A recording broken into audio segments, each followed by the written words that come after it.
Bueno, ha venido a hablar de tu libro, ¿no?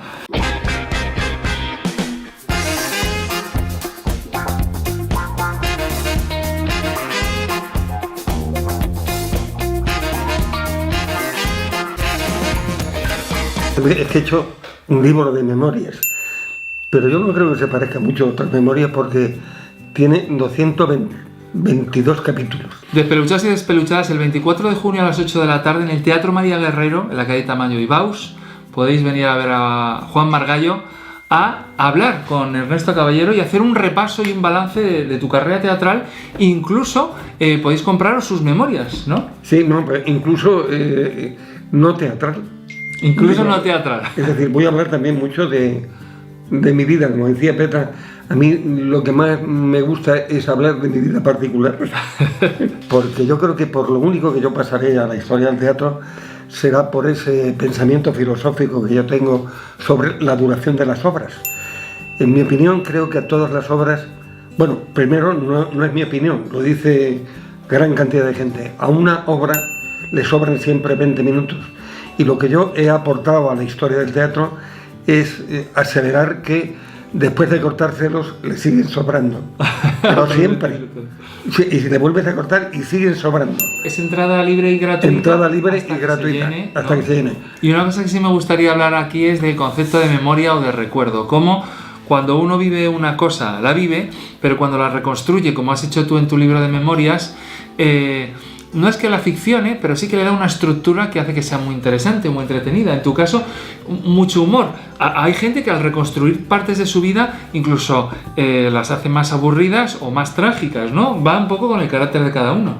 Yo es que creo que lo único, yo siempre le he tenido miedo a la muerte un poquito, siempre. Tengo un capítulo muy bonito cuando me operaron de apendicitis, en las que al despertar en aquellos tiempos te operaban con cloroformo. Ajá. Y entonces de pronto veía las rendijas de la persiana y mi madre, que me recordaba de la canción que me cantaba cuando era pequeño, en la pradera cogiendo flores. Y entonces ahí hablo un poco, digo, he tenido siempre la muerte detrás mía, tranquila, esperando como sin prisas. Pero al ver a mi madre me dio una gran alegría. Y entonces me dijo, no te preocupes, la muerte no está ahí. Y vi a mi madre que se marchaba en una nube blanca. Entonces eso me tranquilizó mucho, ¿no? Dice, ¿ocurrió exactamente así o uno le ha aumentado literatura a la cosa? Yo hablo en la obra de que a veces la literatura se convierte en vida, y ahí habría que recordar una frase preciosa de un montaje del Dagón Calder, un autor catalán. Le preguntaba uno a otro, abuelo, ¿los recuerdos se heredan? Es maravilloso porque a veces quizás tú cuentas algo como hay unos pájaros que no sé cómo lo aprenden, pero rompen un huevo, pero nadie les ha enseñado. Claro. Es como si lo hubieran recordado, está en los genes. Sí, entonces sí. Yo creo que hay cosas que a lo mejor no son recuerdos tuyos del todo, está mezclado con tu tío, tu abuelo, y les has dado una vuelta que no es exactamente igual. Entonces la literatura se convierte en realidad y a veces la realidad se confunde con la ficción, ¿no? Y es lo que pasa en este libro. Este libro, bueno, yo lo he empezado a leer, lo que pasa es que me lo quitó Jordi Monedero, empecé a leerlo en el tren. Para mí la virtud que tiene no es solo que sea tremendamente humano, que te identifiques incluso en una época en la que yo no he vivido, parece que estoy en esa época. No solo que haya mucho sentido del humor, sino que la duración de los capítulos es muy contemporánea, porque parecen posts de estos que hacen en Facebook o en Internet o en... ¿Sabes lo que te digo? Sí, duran. Duran lo que duran una anécdota.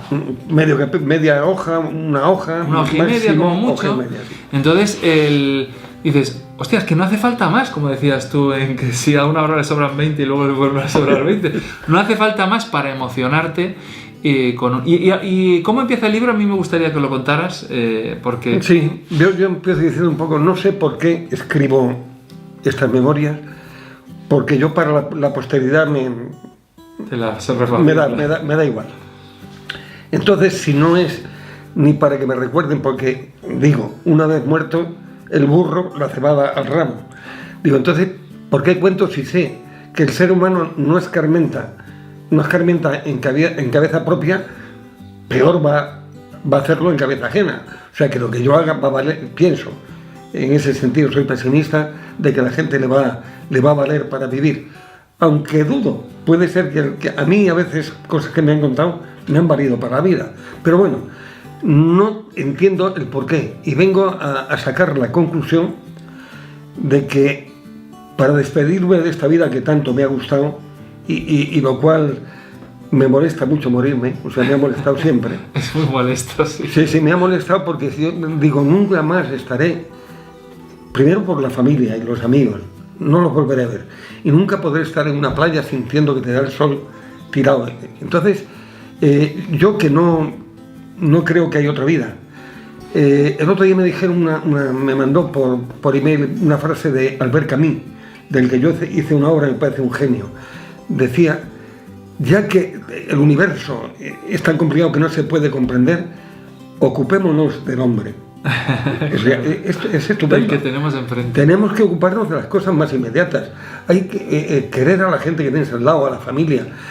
¿Cómo podemos discutir como discutimos cuando sabemos que es un breve y corto vuelo, como diría, pura encendida rosa, émula de la llama, que naces con el día?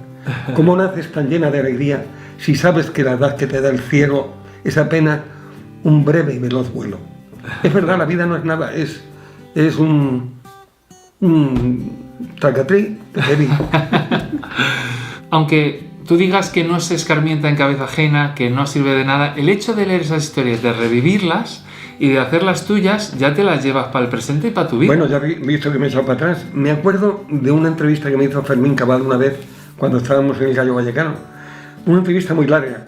Y después de toda la entrevista le dije, por favor, al final pon que me retracto de todo lo que he dicho anteriormente. Sí, me gusta retractarme. Sí, a mí también. Me gusta dar mi punto de vista apasionado y luego darme cuenta que hay otro contrario que también me valdría. Claro. Si me pongo en su y lugar. entonces, es decir, si tú inicias diciendo, me retracto de antemano, no a posteriori, sino a anteriori. ¿Tú sabes cómo iba a llamar yo este libro? Sí, sé cómo se llama. Se iba a llamar Hasta que el Alzheimer me devore. Entonces, Petra no estaba muy contenta. Y un día fue a la televisión, en la serie que está haciendo, y se lo contó a un amigo, al director de Exteriores. Y entonces, no sé cómo lo entendió él, que creyó que era verdad. Y entonces, al cabo de unos días le dijo, ¿cómo sigue Juan? Llegó Petra a casa y dijo, de ese nombre ni hablar, prohibido. Y he tenido que cambiarlo. Entonces, en vez de que Hasta que el Alzheimer me devore, se va a llamar Vivir del aire, que es el título de un poema que yo tengo sobre cómo nosotros de lo que vivimos, los actores, es del aire, de contar cosas. Pero es el aire que pasa a través de las cuerdas vocales y vivimos del aire. Bueno, yo voy a insistiros un poquito en que os acerquéis al teatro. Los que vivís en Madrid, por supuesto, los que vivís en las afueras también, porque hay cercanías. Y como el 24 no sé en qué día cae... De todas formas, es cierto, porque hay muchos, como yo he contado tantas veces, mis historias, las contábamos Petra y yo al final de las obras. Incluso alguno que ya haya asistido no ha oído ni la centésima parte de las cosas que hay. Claro. Hay muchas, o sea, aunque incluso hay gente que le ocurre como con la película esta última que he hecho, la de Campeones. El otro día me encontré con una señora que la había visto 5 veces. Joder. Y yo encuentro con gente que estoy seguro que ha escuchado mis historias más de 5 veces. Claro. Pero no importa, yo creo que incluso para ver cómo reaccionan los otros les gusta escucharla otra vez. o el cambio que le doy dentro de eso. Porque lo bueno que tiene, como decíamos antes, la literatura y la realidad, lo bueno que tiene el teatro y la narración oral es lo sincrónico, que se da en el momento. Por eso una obra de teatro, aunque sea una repetición de un día anterior, nunca es lo mismo. Y la prueba de ello es, como siempre, Petra. Una vez me equivoqué en una obra de teatro que estábamos haciendo y dije una frase mal, ¿no? Y dijo, ella paró la función y dijo, repítela que la has dicho mal. Y entonces dije yo, pero joder, si el público no se ha dado cuenta. Dice, bueno, ¿y quién te dice a ti que mañana no venga uno de los que está aquí y diga, eso no lo dijeron ayer? Entonces, todos, incluso los más íntimos que hayan oído de repetir historias, a mí contando historias, que vengan porque se lo van a pasar muy bien. Y con esto de repetir, lo cuento en la obra, en el libro. Yo me acuerdo que hice una obra hace muchos años casi todo ahora ya hace más de 40 años. Cuando trabajaba con el de Cuéntame, que contábamos anécdotas al final de la obra, un día me dijo, joder, es que a ti todo te pasó en el 75. Porque hay épocas que recuerdas más, desde el 70 al 85. No es que no me hayan pasado montones de cosas luego en las giras por América y tal, que también las cuento. Pero entonces hay una cosa de cuando trabajaba yo con Rodero en Calígula, que era que me acuerdo, y hace 50 años, o 54, el monólogo final de Rodero. Y entonces me acuerdo literalmente, si bastara con el amor, pero ¿dónde saciar esta sed? ¿Qué corazón que Dios tendrá para mí la profundidad de un lago? Ni en este mundo ni en el otro, nada está hecho a mi medida. Y yo sé, y tú lo sabes también, que hubiera bastado con que lo imposible fuera. Tiendo mis manos, y a quien encuentro delante es de ti, y estoy cargado de odio hacia ti, Calígula. No he seguido el camino que debía, y no he llegado a nada. Mi libertad no es la buena. Seremos culpables para siempre. Esta noche pesa como el dolor humano. Eso lo hacíamos en una obra, y entonces le decía yo a Petra, tío, ¿te das cuenta? 54 años, y me acuerdo. Dice, pero cabronazo, si me la repites 4 veces todos los días. Por eso la repetición. La repetición es descubrir en el presente, como ahora has hecho sincrónicamente, algo que, quiero decir, que se escribió hace muchos años. Claro, ¿no? Y que pasó hace mucho. Sin embargo, remueve emociones de ahora. Qué buena la frase de los recuerdos se heredan.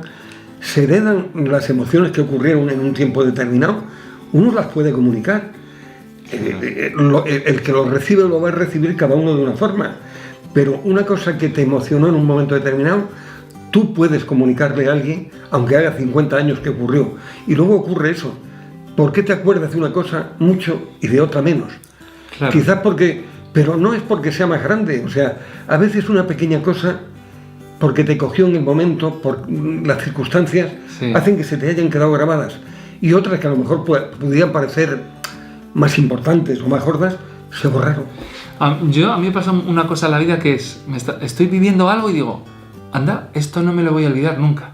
No me acuerdo, Marina, cuando tenía 1 año y medio, que estaba en la cama y la habíamos rapado y estaba calva, y estaba en la cama sonriendo, jugando con unos juguetes, y yo estaba mirándola, y dije, esto no se me va a olvidar nunca en la vida. Yo no sé si por decírmelo a mí mismo, porque realmente me di cuenta, y es una cosa pequeña, nunca en la vida, cada vez que la miro, siempre hay como una parte de ese pequeño recuerdo. Pues nunca se me va a olvidar con Marina, un día que la estaba durmiendo y me dijo, abuelo, ¿tú le tienes miedo a la muerte? Fíjate tú, yo no le había dicho nada. Digo, no, mucho menos. Desde que hago la obra esta de Ibrahim, el señor Ibrahim, las flores del Corán, que habla unas cosas muy bonitas, que te conviertes en un punto perdido en el universo, porque el señor Ibrahim es sufí, sí, y entonces no cree ni en los dioses ni en la otra vida, sino que cree que forma parte de un punto del universo, ¿no? Y entonces me he mentido durante todo este tiempo diciendo, cuando le dije a Marina eso, se me ha pasado algo lo de la muerte, y es mentira. Claro, pero a lo mejor a ella se le pasó un poco. No, perdón, pero eso lo descubrí ayer. Digo, cuento el rollo por ahí, y le contaba a mi nieta y tal, y se me pasó. No se me ha pasado.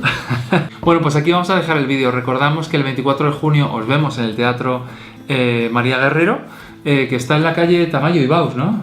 Tamayo y Baus, sí, a las 8 de la tarde. A las 8 de la tarde. Y nada, si venís, por favor, esperarnos a la salida para charlar con nosotros, después de ver a Juan. Como mínimo. Esperamos haber acabado a las 3 o las 4 de la madrugada.